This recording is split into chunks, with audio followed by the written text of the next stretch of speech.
Easily the best I've felt after a Wolves game this entire season. They moved to 10-8. They're now on a 5-game winning streak. They just beat Indiana, who themselves was on a 5-game win streak.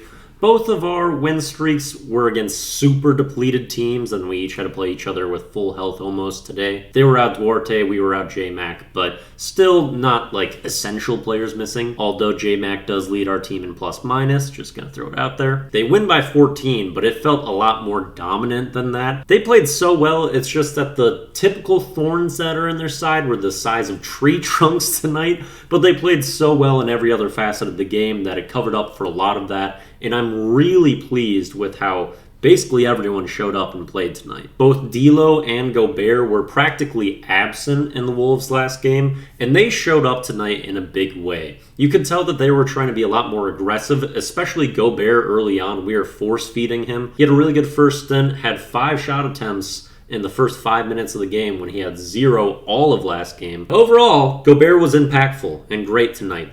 D'Angelo Russell, same thing can be said about him. His stats aren't bonkers, but he played a great night. Even on defense, he looked really focused and good. And if I can have that D'Angelo Russell every night, I will be happy about it. So a good response from each of them. The Wolves end the first half up by 5 points, and I looked through those stats, and I am just befuddled. At half, the Wolves are shooting 55%, versus the Pacers shooting 36%. The Wolves are out-rebounding them by 12, and the Pacers only have 1 more free throw.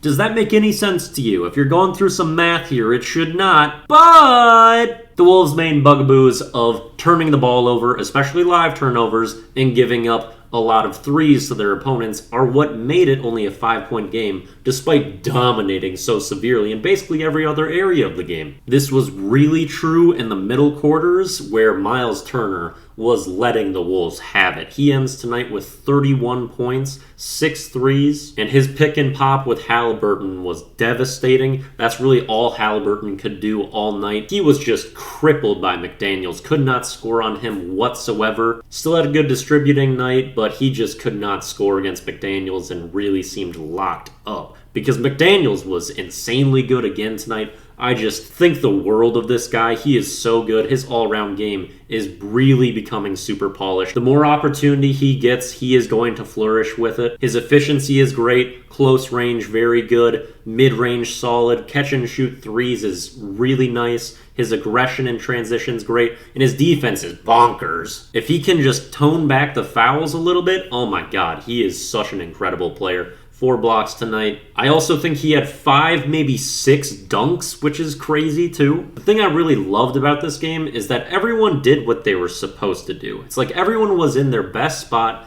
they were playing their role, and they were optimized the correct way, which I feel like we have yet to see, but got tonight. Even Anthony Edwards, who wasn't super involved most of the game, really started to pick things up and be really impactful in the second half. And we got really just an all-around great effort tonight that we hadn't seen. I also haven't mentioned Karl Anthony Towns yet, who had a really good game, was efficient. He had the best defense tonight that I've seen from him all season as well. He was actually protecting the rim and was engaged. And really just the defensive presence is what I'm happiest about from him tonight. Small note, Austin Rivers came in tonight. He gave us good minutes, played pretty well. He hasn't played for several games, but was good tonight. A really good game out of the Wolves. The biggest problem being the 23 turnovers that they gave up. That is the most important thing that they probably got to scale back in the grand scheme of things. And I really don't feel great about Gobert, especially Myles Turner was number 1 on my wish list in this offseason for the Timberwolves, and he was actually someone that the Pacers were looking to get rid of in trade. So he would have been a lot more feasible to get. We wouldn't have had to give up nearly as much because Myles Turner can shoot the 3. He leads the league in blocks per game like every single year. I think the past 5 or 6 years he has, just doesn't always qualify because the game's played. Gobert did have a good game too, but it's like, oh, I wish that guy was on our team instead, and we had a lot more to work with. But what the Wolves showed tonight is a lot better than everything else we've seen this season. Finally, fun to watch, too. They've got the Hornets up next, who are not a good team this year. Oh, also, I didn't mention him. Benedict Mathurin, really good. Like, really, really good. Yeah, he's cool.